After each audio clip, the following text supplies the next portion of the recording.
Welcome to today's video, where we take a closer look at the life of Linda Lovelace, a woman whose story is as controversial as it is heartbreaking.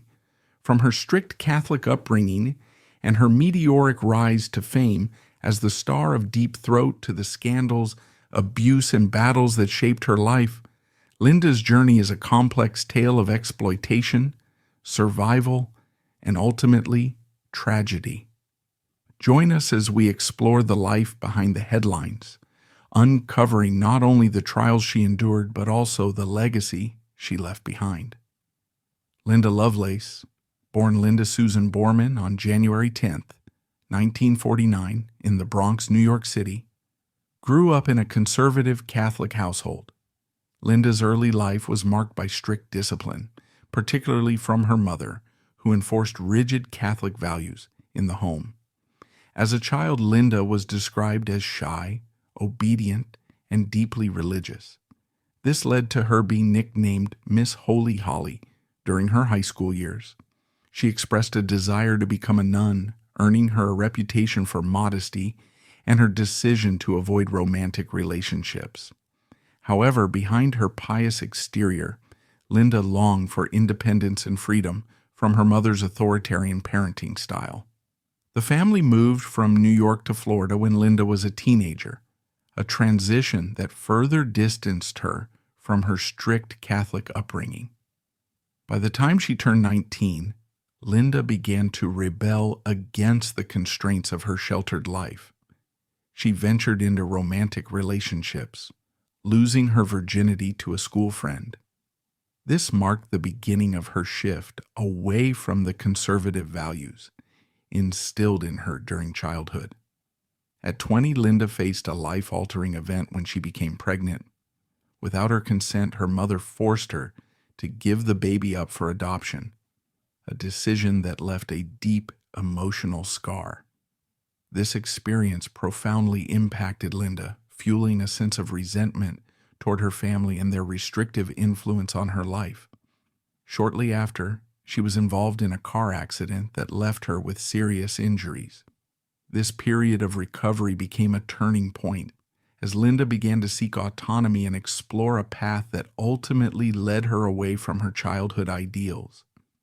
Linda's upbringing, characterized by strict moral expectations and familial control, played a significant role in shaping her future choices and struggles. Her childhood set the stage for her later life, as she navigated a tumultuous path filled with rebellion, exploitation, and an eventual fight to reclaim her narrative. Linda Susan Borman was born to John Borman and Dorothy Borman. Her father, John, was a New York City police officer, a steady yet strict presence in Linda's early life. His work demanded long hours, often leaving Linda's mother, Dorothy, in charge of the household. Dorothy was a homemaker who ran Tupperware parties to supplement the family's income. She was known for her authoritarian parenting style, emphasizing obedience, discipline, and strict adherence to Catholic values. Linda's relationship with her mother was particularly strained. Dorothy's rigid expectations left little room for emotional connection or freedom of expression, which significantly impacted Linda's sense of autonomy. Dorothy reportedly had a harsh temperament, and her overbearing nature contributed to Linda's eventual rebellion during her teenage years. Linda had siblings, but information about them is scarce in public records. She often described feeling isolated in her family, with her mother's authoritarian rule and her father's limited presence creating a challenging environment. The Borman family moved from New York to Florida when Linda was a teenager, further disrupting her sense of stability. Linda Lovelace's career is one of the most infamous and controversial stories in the history of the adult film industry. Her rise to international fame began in 1972 when she starred in Deep Throat, a film that would become a cultural phenomenon and solidify her as the world's first adult film superstar. The film was shot over 6 days in a low-budget motel in Florida, with a modest production cost of $25,000 to $30,000. Directed by Gerard Damiano and funded by the Mafia, Deep Throat was initially intended as a humorous and experimental adult film. However, it quickly became a box office sensation, earning an estimated $600 million worldwide despite its limited release in underground theaters and a widespread crackdown by authorities. Linda Lovelace's performance in Deep Throat captured public attention, and the film sparked debates about censorship, sexual freedom, and the morality of adult entertainment. It became a symbol of the burgeoning sexual revolution of the 1970s, with celebrities such as Jack Nicholson, Warren Beatty, and Truman Capote attending private screenings. Even political figures like Vice President Spiro Agnew were rumored to have seen the film. Despite its massive success, Linda was paid only $1,200 for her role. She later claimed she had been coerced into participating, alleging that her then-husband, Chuck Traynor, physically and emotionally abused her throughout the filming process. She also stated that a gun was used to force her compliance during certain scenes. Following the overwhelming success of Deep Throat, Linda Lovelace sought to reinvent herself as a mainstream actress, hoping to break free from the stigma of adult films. She appeared in two non-adult projects, Linda Lovelace for President, 1975, a satirical comedy, and The Confessions of Linda Lovelace, a semi-autobiographical film. Both projects, however, failed to attract critical or commercial success. Critics dismissed them as gimmicks, further cementing Linda's image as a figure tied exclusively to the adult entertainment industry rather than a serious actress. Despite her efforts, Linda found herself unable to escape the shadow of Deep Throat. The public and the media continued to view her primarily through the lens of her notorious debut, making it nearly impossible for her to gain credibility in Hollywood. This association with the adult film industry not only limited her professional opportunities, but also subjected her to relentless scrutiny and judgment, both in her personal life and in the public sphere. In her attempts to transition, Linda faced a dual challenge: the societal stigma of being an adult film actress and the industry's unwillingness to let her evolve beyond her past. She was frequently typecast in roles that exploited her infamous reputation, further eroding her chances of achieving the mainstream acceptance she longed for. By the late 1970s, Linda's career aspirations in Hollywood had all but vanished. Her inability to escape her past took an emotional toll, leaving her disillusioned and isolated. The film industry's rejection and her public identity as a former adult film star left her struggling to rebuild her life. Her career in adult films was short-lived but impactful. After the failure of her mainstream attempts, Linda became increasingly disillusioned with the entertainment industry. She began using drugs, including cocaine and amphetamines, as a means of coping with the trauma and stigma associated with her past. By the 1980s, Linda shifted her public image, distancing herself from her career in adult films. She became an outspoken critic of the adult entertainment industry, aligning herself with feminist activists.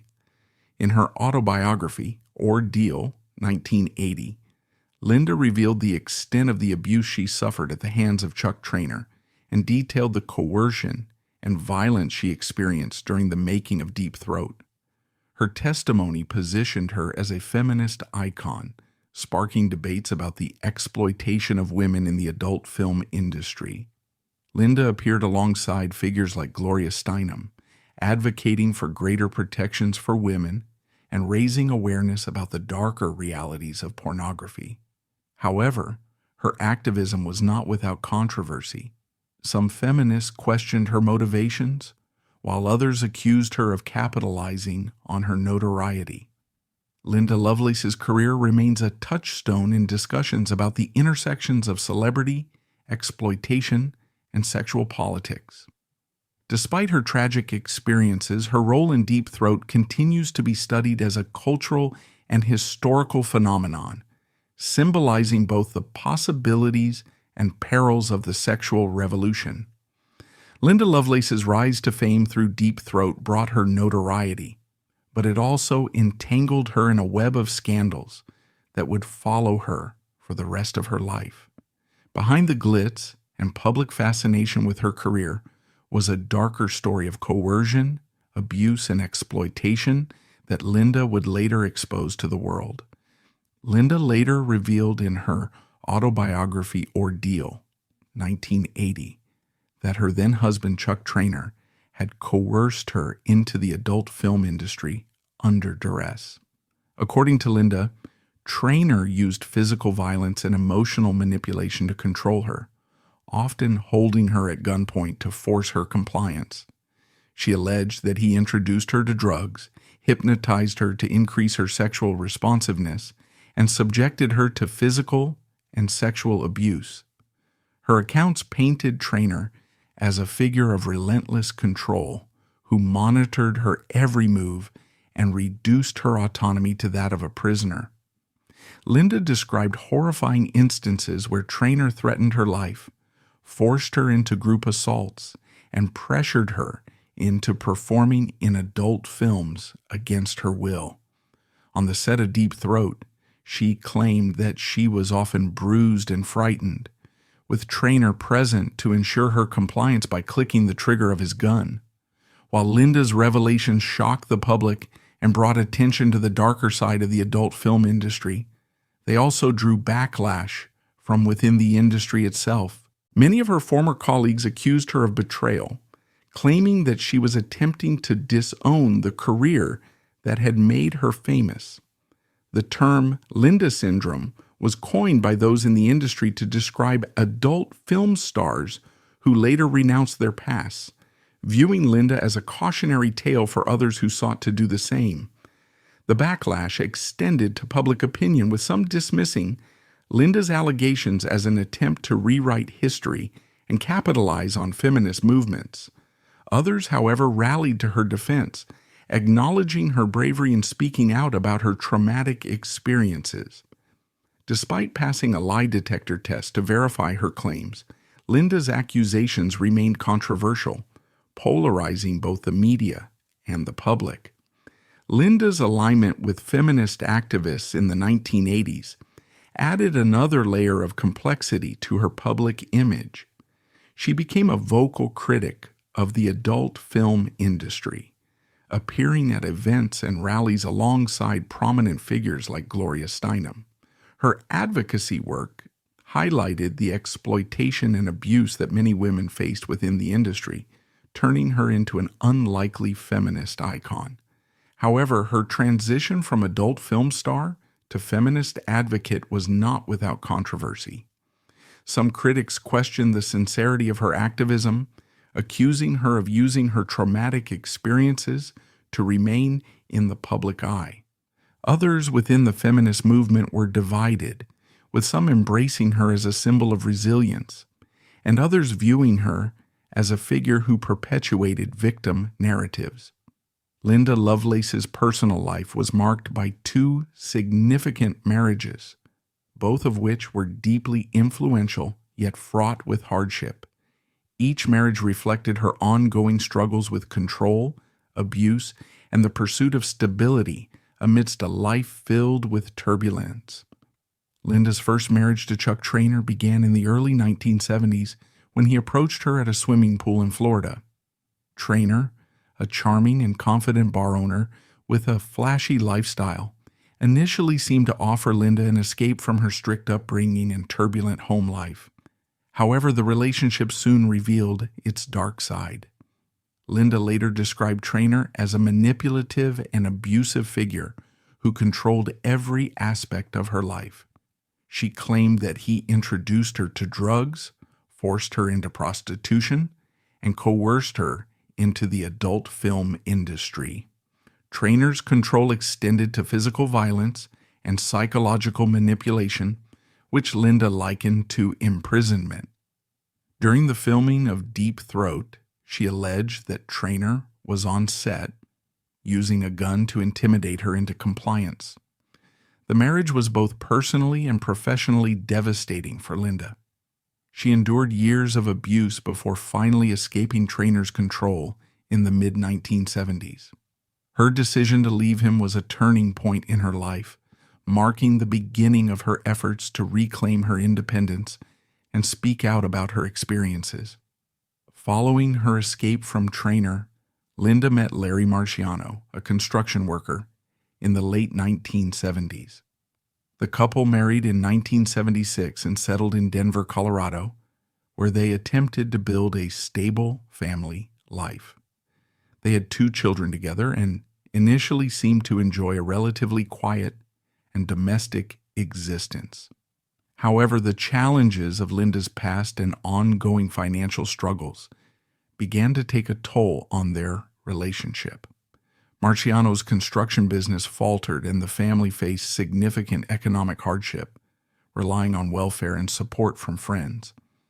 As the pressures mounted, Larry turned to alcohol, and his addiction led to accusations of domestic abuse. Linda later claimed that Marciano's behavior became increasingly erratic and abusive, echoing some of the control and mistreatment she had endured in her first marriage. She accused him of physical and emotional abuse, both toward her and their children. By 1996, the couple divorced, leaving Linda as a single mother struggling to support her family. Beyond her marriages, Linda Lovelace's life was shaped by her interactions with a wide range of individuals, including feminist activists, colleagues from the adult film industry, and others who played pivotal roles during various stages of her life. These relationships were often complex, marked by both solidarity and controversy, as Linda navigated her journey of reclaiming her identity. In the 1980s, Linda became a vocal critic of the adult film industry, aligning herself with feminist activists who condemned pornography as exploitative and harmful to women. She formed notable connections with figures like Gloria Steinem, a prominent feminist leader who supported Linda's efforts to shed light on the abuse and coercion she had endured. Linda's autobiography, Ordeal, 1980, detailed her traumatic experiences in the industry and further cemented her position as a feminist icon. She participated in rallies, interviews, and events advocating for stricter regulations on pornography and greater protections for women. Her willingness to publicly recount her painful past drew both sympathy and admiration from many within the feminist movement. However, Linda's relationship with feminist activists was not without tension. In later years, she accused some activists of exploiting her poverty and misfortunes to advance their own agendas. She expressed frustration that, despite their public support, many of these figures failed to provide meaningful assistance during her periods of financial hardship and serious illness. This sense of betrayal left Linda feeling used and isolated, highlighting the often transactional nature of her alliances. Linda's relationships within the adult film industry were similarly fraught with complexity. While she formed brief connections with colleagues during her time in the industry, her later denunciation of adult films led to widespread backlash. Many in the industry viewed her as a traitor, accusing her of hypocrisy for disowning the career that had made her famous. The term Linda syndrome was coined by industry insiders to mock former adult film stars who later distanced themselves from their work. This label became a source of deep frustration for Linda, who insisted that her involvement in the industry was never voluntary. The criticism she faced from former colleagues added to her sense of alienation and underscored the challenges she encountered in trying to redefine her public image. Despite the controversies surrounding her, Linda garnered support from individuals and groups who empathized with her story. Many members of the public admired her courage in speaking out about her abuse and advocating for change.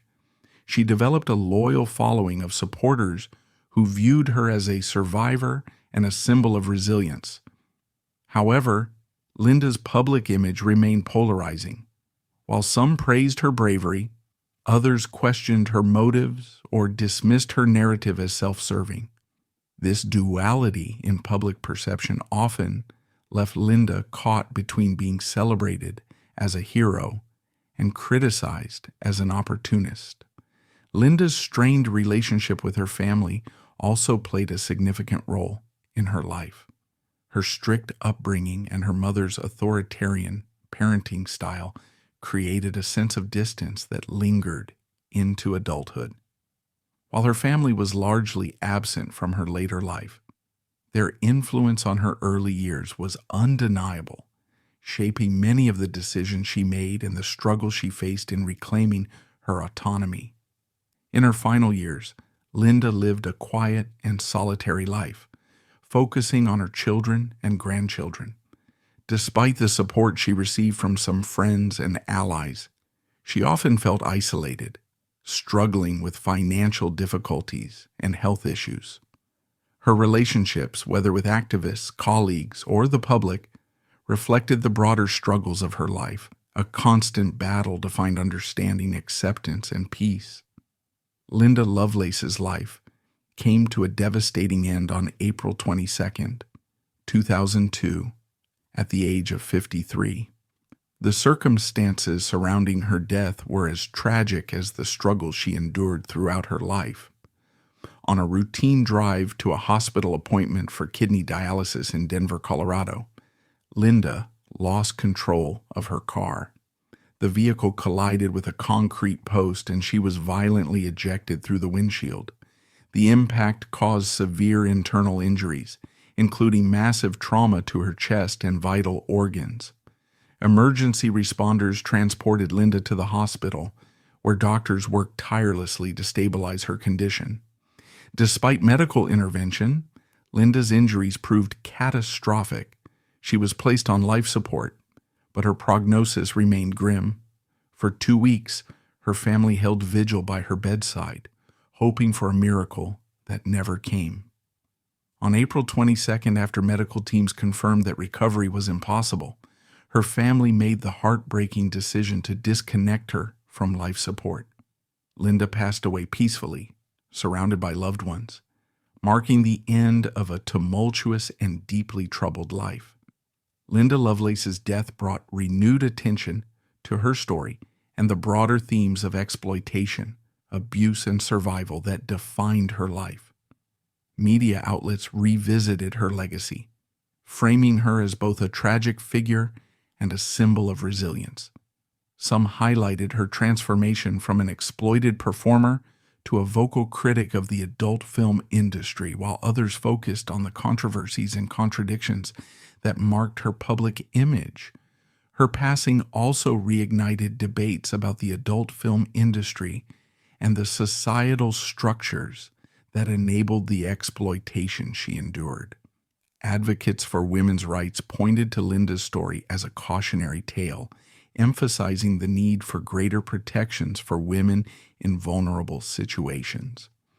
In the years leading up to her death, Linda struggled with significant health and financial issues. She battled hepatitis C, which she contracted from a blood transfusion after a car accident in 1970, and underwent a liver transplant in 1987.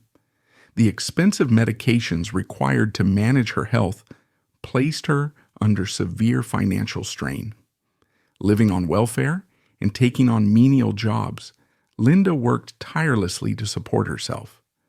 By 2002, Linda's health had deteriorated further, requiring regular kidney dialysis treatments. Despite her hardships, she remained devoted to her children and grandchildren, finding solace in her family during her final years. Linda was buried in Denver, Colorado, in a modest ceremony attended by close family and friends. Tributes poured in from supporters, feminist allies, and even former critics, reflecting the enduring impact of her story. Many remembered her as a survivor who, despite the odds, managed to reclaim her narrative and fight for justice. Linda's death serves as a sobering reminder of the cost of exploitation and the complexities of personal redemption. Her life and untimely passing continue to inspire discussions about the intersections of fame, abuse, and agency.